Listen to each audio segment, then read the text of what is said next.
ఢిల్లీ పర్యటనలో ఉన్న AP CM Chandrababu ప్రధాని మోదీతో భేటీ అయ్యారు. అమరావతి నిర్మాణం, పోలవరం ప్రాజెక్టు నిధులు, లడ్డూ కల్తీ వ్యవహారంపై చర్చించారు. రైల్వే మంత్రి అశ్విని వైష్ణవ్తో చంద్రబాబు భేటీ అయ్యారు. రేపు ఉదయం 11:30 కేంద్ర మంత్రి గడ్కరీని చంద్రబాబు కలవనున్నారు. రేపు సాయంత్రం కేంద్ర మంత్రి పీయూష్ గోయల్తో భేటీ కానున్నారు. ఆ తర్వాత పెట్రోలియం శాఖ మంత్రి హర్దీప్ సింగ్ పూరిని కలుస్తారు. రేపు రాత్రి 8 గంటలకు కేంద్ర హోంమంత్రి అమిత్ షాతో సమావేశం కానున్నారు. రేపు రాత్రి 11:15 కేంద్ర ఆర్థిక మంత్రి నిర్మలా సీతారామన్తో చంద్రబాబు సమావేశం కానున్నారు. వరద నష్టం నేపథ్యంలో ఆర్థిక సాయం కోరనున్నారు. అలాగే అమరావతి, పోలవరానికి నిధులపై చర్చించే అవకాశం ఉంది. ఢిల్లీలో తెలంగాణ సీఎం రేవంత్ రెడ్డి బిజీగా గడుపుతున్నారు. రాష్ట్ర అభివృద్ధి పనులు, పెండింగ్ నిధులకు సంబంధించిన విషయాలపై వరుసగా కేంద్ర మంత్రులతో భేటీ అవుతున్నారు. కేంద్ర పట్టణాభివృద్ధి శాఖ మంత్రి మనోహర్ లాల్ ఖట్టర్తో రేవంత్ రెడ్డి సమావేశమయ్యారు. రాష్ట్రానికి సంబంధించిన పలు అంశాలపై కేంద్ర మంత్రితో చర్చించారు. మూసీ రివర్ ఫ్రంట్ ప్రాజెక్టుకు నిధులు కేటాయించాలని రేవంత్ రెడ్డి విజ్ఞప్తి చేశారు. మావోయిస్టు ప్రభావిత రాష్ట్రాల సీఎంలతో అమిత్ షా భేటీ అయ్యారు. తెలుగు రాష్ట్రాల పనితీరును అమిత్ షా మెచ్చుకున్నారు. రాష్ట్రాల పోలీస్ విభాగాలు బాగా పనిచేస్తున్నాయని, పోలీస్ సామర్థ్యాన్ని పెంపొందించడంలో ఏపీ, తెలంగాణ, మహారాష్ట్ర బాగా పనిచేశాయన్నారు.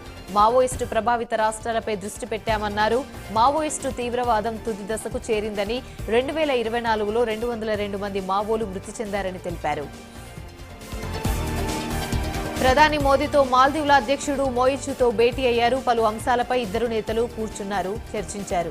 మాలి అభివృద్ధికి అన్ని విధాలా సహకరిస్తామని ప్రధాని మోదీ హామీ ఇచ్చారు. ఇరు దేశాల ప్రయోజనాల కోసం చర్చలు జరిపామన్నారు. మాల్దీవుల్లో వసతులు కల్పిస్తామని తెలిపారు. మాల్దీవులకు అత్యంత ప్రాధాన్యత ఇస్తున్నామని, మాలే ప్రాజెక్టును మరింత వేగవంతం చేస్తామని ప్రధాని ప్రకటించారు.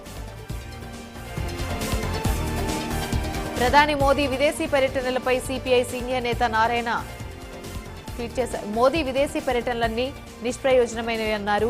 బీహార్, మణిపూర్లలో ప్రధాని పర్యటించారని మండిపడ్డారు. బీహార్లో వచ్చిన వరదలతో జనం ఇబ్బంది పడుతున్నారని గుర్తు చేశారు. మణిపూర్ రావణాకాష్టం అయిపోయిందన్నారు. ప్రధాని చాలా ఘోరంగా వ్యవహరిస్తున్నారని ఆగ్రహాన్ని వ్యక్తం చేశారు. బీహార్ వరదలను జాతీయ విపత్తుగా తక్షణమే గుర్తించాలని డిమాండ్ చేస్తున్నామన్నారు.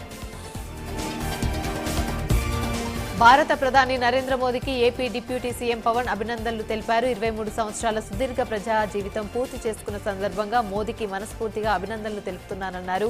మోదీ నాయకత్వంలో 2047 నాటికి భారత్ అభివృద్ధి చెందిన దేశంగా మారుతుందని, ఆయన కలలు కన్నా వికసిత్ భారత్ ని మనమందరం చూస్తామని పవన్ ట్వీట్ చేశారు. జీహెచ్ఎంసీ మాజీ మేయర్, మాజీ ఎమ్మెల్యే, కాంగ్రెస్ నేత తీగల కృష్ణారెడ్డి సంచలన ప్రకటన చేశారు. త్వరలోనే తాను టీడీపీలో చేరబోతున్నట్లుగా ప్రకటించారు. టీడీపీ హయాంలోనే హైదరాబాద్ అభివృద్ధి చెందిందని, ఆ పార్టీతోనే తెలంగాణ అభివృద్ధి సాధ్యపడుతుందన్నారు. తెలంగాణలో టీడీపీకి పూర్వ వైభవం తీసుకొస్తామన్నారు.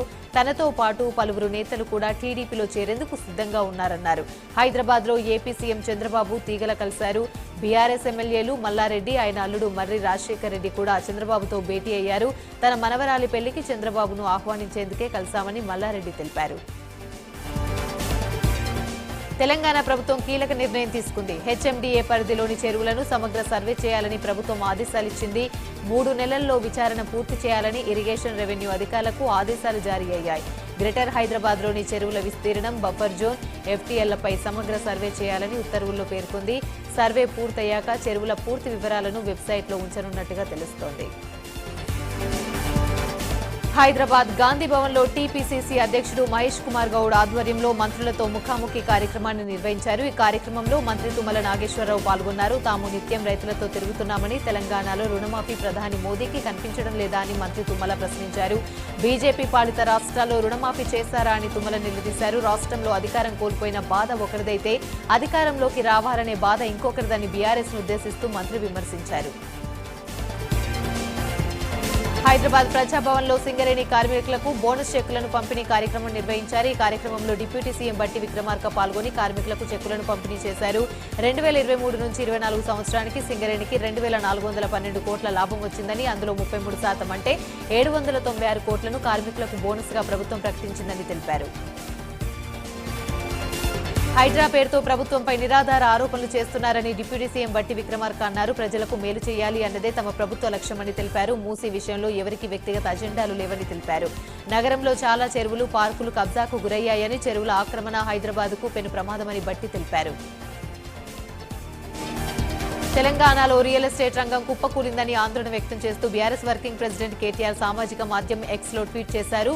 ఇక పనిమంతుణ్ణి పందిరేపిస్తే పిల్లి తోక తగిలి కూలిందన్నట్టుగానే ఉంది చీఫ్ మినిస్టర్ రేవంత్ రెడ్డి తీరు అంటూ కేటీఆర్ విమర్శించారు. తెలంగాణకు గుండెకాయ వంటి హైదరాబాద్ ను కాపాడుకోవడం చేతకాక సామాన్యులపైకి బుల్డోజర్లు పంపి భయాన్ని సృష్టించారని కేటీఆర్ మండిపడ్డారు. తీరా చూస్తే రాష్ట్రానికి వచ్చే ఆదాయం పడిపోయింది. హైడ్రా పేరుతో 2 నెలల్లో హైదరాబాద్లోనే రియల్ ఎస్టేట్ పడిపోయిందని కేటీఆర్ తెలిపారు. ఢిల్లీలో జరిగిన హౌసింగ్ అండ్ అర్బన్ అఫైర్స్ మొదటి స్టాండింగ్ కమిటీ సమావేశానికి భువనగిరి ఎంపీ చామల కిరణ్ కుమార్ రెడ్డి హాజరయ్యారు. ఈ సమావేశంలో ప్రధానమంత్రి ఆవాస్ యోజన పథకం, హైదరాబాద్లో మెట్రో రైలు విస్తరణ, హైదరాబాద్లోని ట్రాఫిక్ సమస్యలను ప్రస్తావించారు. వరంగల్, కరీంనగర్ల సమస్యలను కూడా ఆయన కమిటీకి దృష్టికి తీసుకొనొచ్చారు. హైదరాబాద్ ఆసిఫ్ నగర్లోని కాంగ్రెస్ ఎంఐఎం నేతల మధ్య ఘర్షణ జరిగింది. కాంగ్రెస్ నేత ఫిరోజ్ ఖాన్ పై ఎంఐఎం శ్రేణులు దాడికి పాల్పడ్డాయి. సీసీ రోడ్డు పరిశీలనకు వచ్చిన ఫిరోజ్ ఖాన్ ను ఎమ్మెల్యే మాజిద్ అనుచరులు అడ్డుకున్నారు. ఫిరోజ్ ఖాన్ పై మాజిద్ హుస్సేన్ అనుచరులు దాడి చేశారు. చంద్రబాబుపై హత్యాయత్నం కేసులో పోలీసులు యూటర్న్ తీసుకున్నారు. అంగుళ్లలోని చంద్రబాబుపై పెట్టిన సెక్షన్ 307 కేసును తప్పు కేసుగా నిర్ధారించారని, అంగుళ్లు ఘటనలోని చంద్రబాబు సహా 179 మందిపై కేసు నమోదైంది. వారంలోగా ఆధారాలు చూపించాలని వైసీపీ నేత ఫిర్యాదుదారుడు ఉమాపతి రెడ్డికి ఇప్పటికే పోలీసులు నోటీసులు ఇచ్చారు. సాక్ష్యాలు సమర్పించమని ఎన్నిసార్లు నోటీసులు ఇచ్చినా ఫిర్యాదుదారుడు స్పందించలేదు. దీంతో చంద్రబాబుపై పెట్టింది తప్పుడు కేసుగా పోలీసులు నిర్ధారించారు. సీఎం చంద్రబాబు పోలీసు యంత్రాంగాన్ని దుర్వినియోగం చేస్తున్నారని మాజీ మంత్రి అంబటి రాంబాబు ఆరోపించారు. అధికారంలోకి వస్తే కేసులని మాఫీ చేసుకుంటారా అని ప్రశ్నించారు. కేసులు మాఫీ చేసుకోవడానికే మీకు అధికారం ఇచ్చిందని అంబటి రాంబాబు మండిపడ్డారు. అధికారాన్ని ఉపయోగించుకొని తప్పించుకోవాలని చూస్తున్నారని అంబటి విమర్శించారు. టీటీడీ కల్తీ నెయ్యి వ్యవహారంలో నిజాలను నిగ్గు తేల్చేందుకు సుప్రీంకోర్టు సీబీఐ డైరెక్టర్ పర్యవేక్షణలో ఉన్నత స్థాయి స్వతంత్ర దర్యాప్తు కమిటీని ఏర్పాటు చేయాలని ఆదేశించింది. సీబీఐ డైరెక్టర్తో పాటు మరో అధికారి, కేంద్ర ఆహార భద్రతా సంస్థ నుంచి ఇంకొక అధికారితో పాటుగా గతంలో రాష్ట్ర ప్రభుత్వం నియమించిన సిట్ బృందంలో 2 సభ్యులకు అవకాశం దక్కనుంది. రాష్ట్ర ప్రభుత్వం తరపున ఐజీ సర్వశ్రేష్ఠ త్రిపాఠి, కడప ఎస్పీ హర్షవర్ధన్ రాజును నియమించే అవకాశం ఉంది. కల్తీ నెయ్యి విచారణ కమిటీ నియామక వ్యవహారం ముఖ్యమంత్రి ఢిల్లీ పర్యటనలో ఓ కొలిక్కి వచ్చే అవకాశం ఉంది. సిఐడి మాజీ డీజీ ఐపీఎస్ అధికారి పివి సునీల్ కుమార్ పై అభియోగాలు నమోదు చేశారు. సోషల్ మీడియాలో సునీల్ చేసిన వ్యాఖ్యలు ప్రవర్తన నియమావళికి భిన్నంగా ఉన్నట్లు ప్రభుత్వం అభియోగ పత్రంలో పేర్కొంది. సునీల్ పై క్రమశిక్షణ చర్యలను ప్రభుత్వం తీసుకున్నట్లుగా తెలుస్తోంది. ఇప్పటికే ఆయన్ని బదిలీ చేసి మెయింటింగ్లోని ఉంచిన ప్రభుత్వం 15 రోజుల్లోపు తనపై ఉన్న అభియోగాలపై సమాధానం ఇవ్వాలని ఆదేశాలు జారీ చేసింది. ఇక ఉండి ఎమ్మెల్యే రఘురామకృష్ణంరాజు ఇచ్చిన ఫిర్యాదు మేరకు గుంటూరు నగరపాలెం పోలీస్ స్టేషన్లో కేసు నమోదు చేశారు. మాజీ ఎంపీ నందిగం సురేష్ కు 14 రోజుల రిమాండ్ విధిస్తూ మంగళగిరి కోర్టు ఉత్తర్వులు జారీ చేసింది. గుంటూరు జిల్లా జైలు నుంచి పీటీ వారెంట్పై నందిగం సురేష్ ను మంగళగిరి కోర్టుకు పోలీసులు తరలించారు. 2020లో మరియమ్మ హత్య కేసులో నిందితుడిగా ఉన్న నందిగం సురేష్ కు గురువారం మంగళగిరి కోర్టు పీటీ వారెంట్కు అనుమతినిచ్చింది. తమ కుటుంబంపై మంత్రి కొండా సురేఖ చేసిన అనుచిత వ్యాఖ్యలపై పరువు నష్టం కేసులో సినీ నటుడు అక్కినేని నాగార్జున రేపు నాంపల్లి కోర్టుకు హాజరు కానున్నారు. నాగార్జున తరపున సీనియర్ కౌన్సిల్ అశోక్ రెడ్డి వాదనలు వినిపించారు. రేపు పిటిషనర్ నాగార్జున స్టేట్మెంట్ ని రికార్డు చేస్తామని జడ్జి చెప్పారు. అయితే నాగార్జునతో పాటు సాక్షుల వాంగ్మూలాలని కూడా రేపే నమోదు చేయాలని ఆయన తరపు న్యాయవాది అశోక్ రెడ్డి కోర్టును కోరారు. AP deputy CM Pawan Kalyan పై ప్రజాశాంతి పార్టీ అధ్యక్షుడు కేఏ పాల్ పంచాగుట్ట పోలీసులకు ఫిర్యాదు చేశారు. పవన్ తిరుపతి లడ్డు వ్యవహారంలో వివాదాస్పద వ్యాఖ్యలు చేశారన్నారు. పవన్ వ్యాఖ్యల మూలంగా అశాంతి వాతావరణం ఏర్పడిందని అన్నారు. పవన్ పై ఎఫ్ఐఆర్ నమోదు చేయాలని పాల్ తన ఫిర్యాదులో పేర్కొన్నారు. ప్రముఖ కొరియోగ్రాఫర్ జానీ మాస్టర్ కు మరో బిగ్ షాక్ తగిలింది. కోర్టు ఇచ్చిన మధ్యంతర బెయిల్ ను రద్దు చేయాలని కోరుతూ పోలీసులు రంగారెడ్డి జిల్లా కోర్టులో పిటిషన్ దాఖలు చేశారు. నేషనల్ అవార్డు తీసుకోవడం కోసం కోర్టు 4 రోజుల పాటు మధ్యంతర బెయిల్ మంజూరు చేసింది. మరోవైపు నేషనల్ అవార్డును నిలిపివేస్తూ అవార్డు నిర్వాహకులు నిర్ణయం తీసుకోవడంతో పోలీసులు పిటిషన్ను దాఖలు చేశారు. దేశ రాజధానిలో నిఘా విభాగంపై హై అలర్ట్ ప్రకటించింది. ఢిల్లీ పోలీసులను అప్రమత్తం చేసింది. దసరా, దీపావళి పండుగల వేళ ఉగ్రదాడులు జరిగే అవకాశం ఉందని హెచ్చరికలు జారీ చేశారు. ఉగ్రవాదులు భారీ కుట్రకు ప్లాన్ చేసినట్లుగా హెచ్చరికలు రావడంతో అధికారులు అప్రమత్తమయ్యారు. విదేశీ పౌరులను రక్షణ కవచంగా ఉపయోగించుకునేలా వ్యూహాలు రచిస్తున్నట్టు అధికారులు గుర్తించారు. తాను ఆరోగ్యంగానే ఉన్నానని, ఎవరూ ఆందోళన చెందవద్దని ప్రముఖ పారిశ్రామికవేత్త రతన్ టాటా ట్వీట్ చేశారు. తన ఆరోగ్యంపైన వస్తున్న వార్తలను నమ్మవద్దని ట్వీట్లో పేర్కొన్నారు. తనకు ముంబై బ్రిడ్జ్ క్యాండీ ఆసుపత్రిలో సాధారణ వైద్య పరీక్షలు చేశారని తెలిపారు. గత రాత్రి రతన్ టాటా అస్వస్థతకు గురికావడంతో వెంటనే స్పందించిన కుటుంబ సభ్యులు ఆయన్ని ముంబైలోని బ్రిడ్జ్ క్యాండీ ఆసుపత్రి తరలించారు. ముంబై బ్రిడ్జ్ క్యాండీ ఆసుపత్రిలో రతన్ టాటాకు సాధారణ వైద్య పరీక్షలను నిర్వహించారు.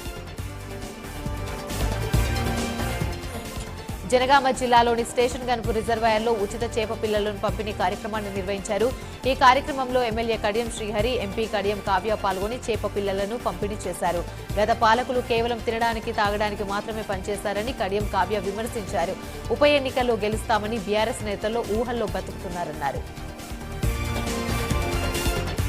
నల్గొండ జిల్లా చిట్యాల తహసీల్దార్ కార్యాలయం వద్ద బీఆర్ఎస్ నేతలు రైతు ధర్నా చేపట్టారు. ఎలాంటి షరతులు లేకుండా రైతులకు 2 లక్షల రుణమాఫీ చేయాలని నగరేకల్ మాజీ ఎమ్మెల్యే చిరుమూర్తి లింగయ్య డిమాండ్ చేశారు. కాంగ్రెస్ నేతలు ఎన్నికల ముందు మాయమాటలు చెప్పారని విమర్శించారు.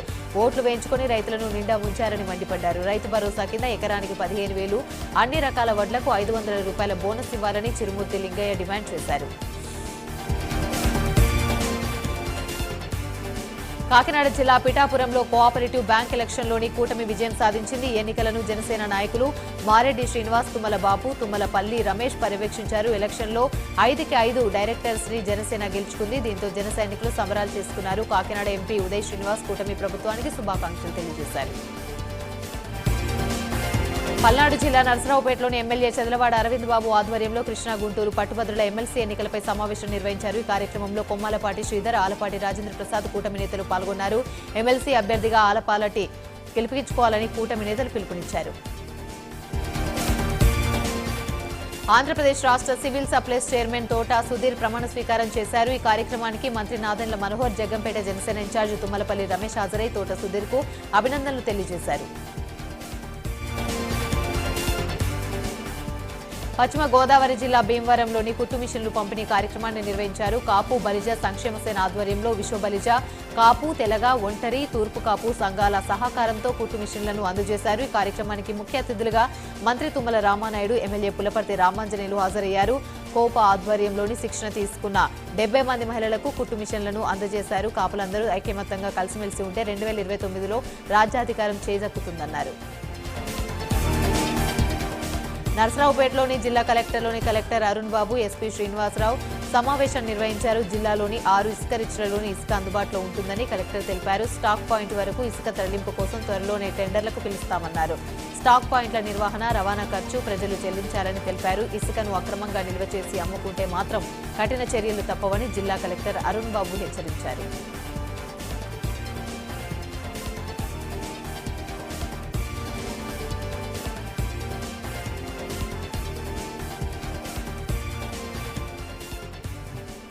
విశాఖ జిల్లా పెదగంట్యాడ మండలం దయాల్ నగర్ వద్ద నిర్మించిన టిడ్కో గృహాలు నేటికి లబ్ధిదారులకు అందకపోవడంతో వారంతా ఆందోళనకు దిగారు. సుమారు 1700 మంది ఇక్కడ టిడ్కో గృహాలు కేటాయించారు. వీరంతా గతంలోని టీడీపీ, వైసీపీ ప్రభుత్వాల్లో బ్యాంకులకు డబ్బు చెల్లించారు. అయినా గృహాలు అందజేయకపోవడంతో వారంతా రోడ్డెక్కారు.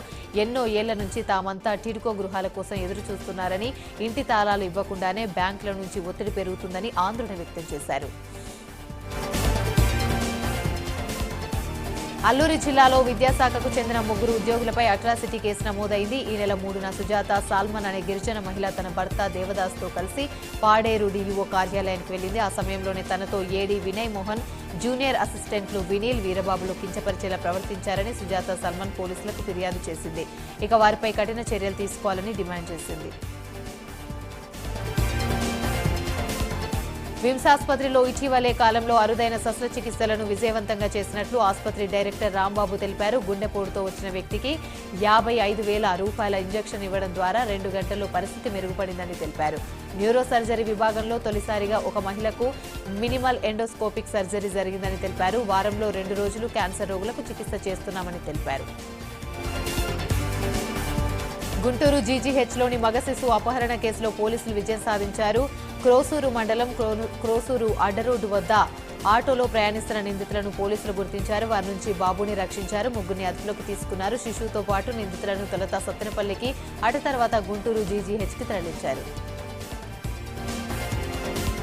చిత్తూరు జిల్లా పుంగనూరులో సంచలనం రేపిన చిన్నారి అస్పియా హత్య కేసును పోలీసులు ఛేదించారు. అస్పియా హత్యకు తండ్రి ఆర్థిక లావాదేవీలే కారణమని జిల్లా కలెక్టర్ సుమిత్, ఎస్పీ మణికంఠ చందూల్ తెలిపారు. చిన్నారి తండ్రి వద్ద దాదాపు 3,50,000 రూపాయలు వడ్డీకి తీసుకున్న ఓ మహిళ ఈ ఘాతుకానికి పాల్పడిందని తెలిపారు. ప్రస్తుతం ముగ్గురు నిందితులను అదుపులోకి తీసుకున్నామని, ఇంకా మరికొన్ని కోణాల్లో ఈ కేసును దర్యాప్తు చేస్తున్నామని ఎస్పీ మణికంఠ చందూల్ తెలిపారు. మదనపల్లిలోని మర్డర్ కేసు ఆలస్యంగా వెలుగు చూసింది. సెప్టెంబర్ 29న ధర్మవరం 1 టౌన్ సీఐ నాగేంద్ర తల్లి స్వర్ణకుమారి మిస్సింగ్ అయినట్టుగా కేసు నమోదైంది.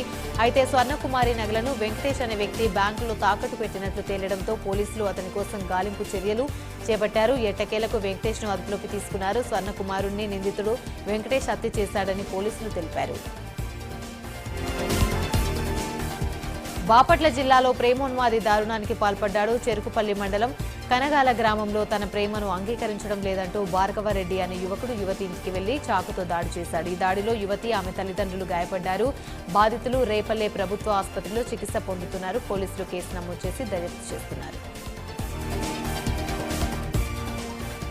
విజయనగరం జిల్లా శృంగవరపుకోటలో విషాదకర ఘటన జరిగింది. వెంకటేశ్వర లాడ్జ్ భవనంపై నుంచి కింద పడి పెయింటర్ మృతి చెందాడు. మృతుడు వేపాడు మండలం పెద్దగుడిపాల గ్రామానికి చెందిన మారబుడ్డి గణేష్గా గుర్తించారు.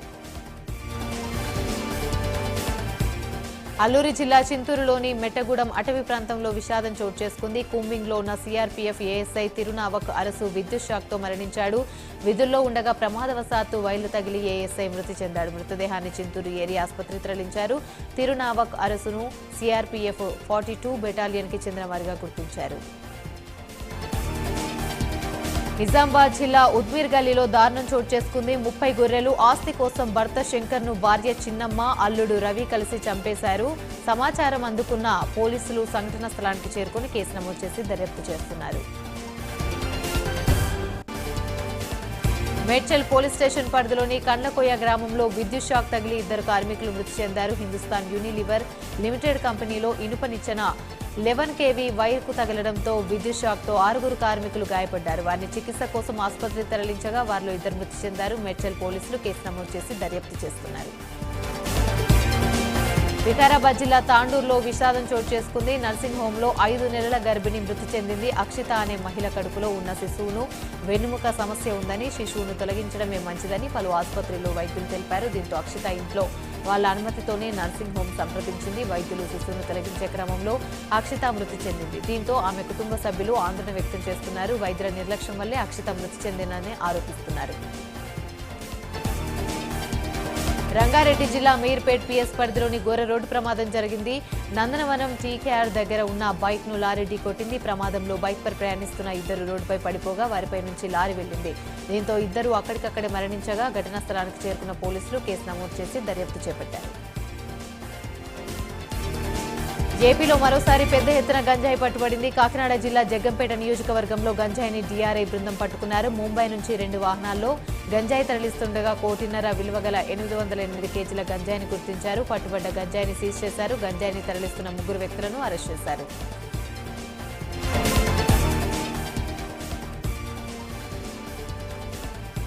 విజయనగరం జిల్లా బొండపల్లి మండలం గొరడిబిల్లి సమీపంలోని పీడీఎస్ బియ్యం నిల్వలకు పోలీసులు పట్టుకున్నారు. అక్రమంగా ప్రైవేట్ గోడౌన్లోకి తరలించడానికి సిద్ధంగా ఉన్న 19 టన్నుల పీడీఎస్ బియ్యాన్ని స్వాధీనం చేసుకున్నారు.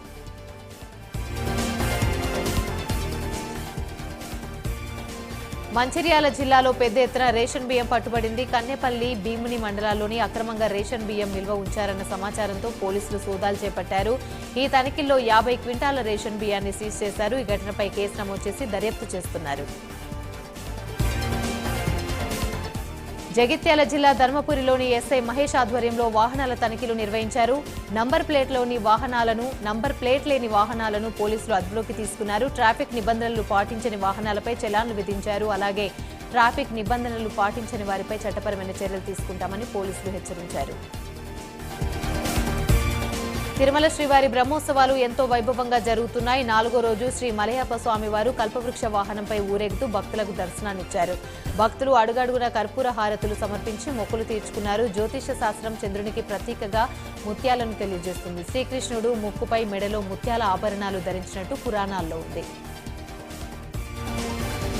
శ్రీవారి సాలకట్ల బ్రహ్మోత్సవాల్లో గరుడ సేవ నాడు స్వామివారిని అలంకరించేందుకు చెన్నై నుంచి తిరుమలకు గొడుగులు తీసుకొచ్చారు. హిందూ ధర్మార్థ సమితి ట్రస్టీ ఆర్ఆర్ గోపాల్జీ ఆధ్వర్యంలో 9 గొడుగులను శ్రీవారి ఆలయం ఎదుట టీటీడీ అధికారులకు అందించారు. అలాగే తిరుచనూరు అమ్మవారి గుడికి 2 గొడుగులను సమర్పించారు. ఈ కార్యక్రమంలో టీటీడీ ఈవో శ్యామలరావు, టీటీడీ అదనపు ఈవో వెంకయ్య చౌదరి, టీటీడీ ఉన్నతాధికారులు పాల్గొన్నారు. తిరుమల శ్రీవారి బ్రహ్మోత్సవాలకు పలమనేరు నుంచి పలువురు దాతలు కూరగాయలను 3 ప్రత్యేక వాహనాల్లో తరలించారు. ఎమ్మెల్యే అమర్నాథ్ రెడ్డి స్థానిక వ్యవసాయ మార్కెట్ యార్డ్ ఆవరణంలో వాహనాలకు పూజలు చేసి ప్రారంభించారు. అనంతరం దాతలను ఎమ్మెల్యే సన్మానించారు. భవిష్యత్తులో మరింత మంది దాతలు ముందుకొచ్చి ఆ స్వామివారి సేవలో పాత్రలు కావాలని ఆయన పిలుపునిచ్చారు. తిరుమల శ్రీవారిని ఎమ్మెల్సీ దువ్వాడ శ్రీనివాస్, మాధురి దర్శించుకున్నారు. నైవేద్య విరామ సమయంలో శ్రీవారిని దర్శించుకుని మొక్కులు చెల్లించుకున్నారు. వీరికి ఆలయ అధికారులు స్వాగతం పలికి దర్శన ఏర్పాట్లు చేశారు. దర్శనం అనంతరం రంగనాయక మండపంలో వేద పండితులు వేదాశీర్వచనం అందించగా టీటీడీ అధికారులు స్వామివారి పట్టువస్త్రంతో సత్కరించి తీర్థ ప్రసాదాలు అందజేశారు. తిరుమల మాడవీధుల్లో దువ్వాడ శ్రీనివాస్ ప్రియురాలు మాధురి రీల్స్ చేసేందుకు ప్రయత్నించడంతో విజిలెన్స్ అధికారులు ఆమెను అడ్డుకున్నారు. శ్రీవారికి గంగా హారతి ఇచ్చే ప్రాంతంలో రీల్స్ చేసేందుకు ప్రయత్నించగా కొంతమంది భక్తులు వారించడంతో ఆమెను అక్కడి నుంచి గ్యాలరీలోకి పంపించేశారు.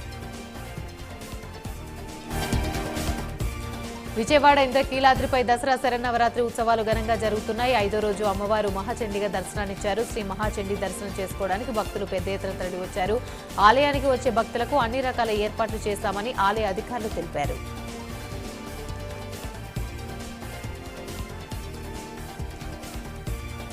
విజయవాడ ఇంద్రకీలాద్రి ఆలయ ఈవో రామారావు తీరు మరోసారి చర్చనీయాంశంగా మారింది. కూటమి ప్రభుత్వం సామాన్య భక్తులకు పెద్దపీట వేసే విధంగా ఏర్పాట్లు చేస్తే ఈవో మాత్రం వైసీపీ నేతలకు భజన చేసేందుకు ముందుంటారన్నారు. వైసీపీ గల్లీ లీడర్ అయినా సరే రెడ్ కార్పెట్ పరిచి స్వాగతం పలుకుతున్నారు. తాజాగా వైసీపీ నేత పోతిన మహేష్ వస్తే ఆయనకు వీవీఐపీ లెవెల్లో దర్శనాన్ని ఏర్పాట్లు చేశారు. ఈవో రామారావు తీరుపై సామాన్య భక్తులు మండిపడుతున్నారు. శ్రీశైలంలో దసరా మహోత్సవాలు వైభవంగా జరుగుతున్నాయి. భ్రమరాంబికాదేవి కూష్మాండ దుర్గ అలంకారంలో అమ్మవారి భక్తులకు దర్శనాన్నిచ్చారు. అలాగే కైలాస వాహనంపై ఆసీనులైన స్వామి అమ్మవార్లకు ప్రత్యేక పూజలు చేశారు. స్వామి అమ్మవార్లను దర్శించుకోవడానికి భక్తులు అధిక సంఖ్యలో తరలి వచ్చారు. ఓరుగల్లు వాసుల ఇలవేల్పు శ్రీ భద్రకాళి అమ్మవారి దేవాలయంలో శరన్నవరాత్రి ఉత్సవాలు ఘనంగా జరుగుతున్నాయి. 5వ రోజు అమ్మవారు లలిత రాజరాజేశ్వరి అలంకారంలో భక్తులకు దర్శనాన్నిచ్చారు. పంచామృతాలతో అభిషేకం అనంతరం అమ్మవారిని లలితా త్రిపుర సుందరి అలంకారంలో అర్చకులు అలంకరించారు.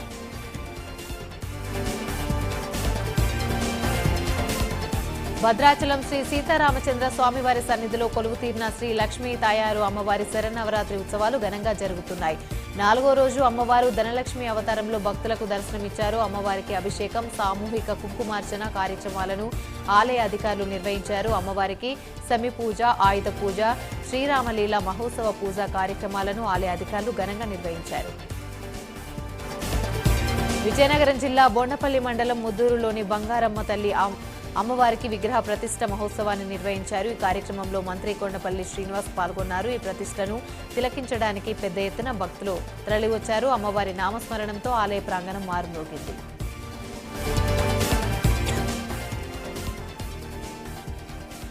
ఏపీలో వర్షాలు కురుస్తాయని అమరావతి వాతావరణ కేంద్రం తెలిపింది. బంగాళాఖాతంలో ఉపరితల ఆవర్తనం కొనసాగుతుండటంతో రాగల 3 రోజుల పాటు రాష్ట్ర వ్యాప్తంగా తేలికపాటి నుంచి మోస్తరు వర్షాలు పడొచ్చని అప్రమత్తం చేసింది. ఇక బంగాళాఖాతంలో 2 తుఫాన్లు ఏర్పడే అవకాశం ఉందని వాతావరణ శాఖ నిపుణులు చెబుతున్నారు. ఈ తుఫాన్ల ప్రభావంతో ఈ నెల 10 తర్వాత కోస్తా జిల్లాలో వర్షాలు కురుస్తాయని అంచనా వేశారు.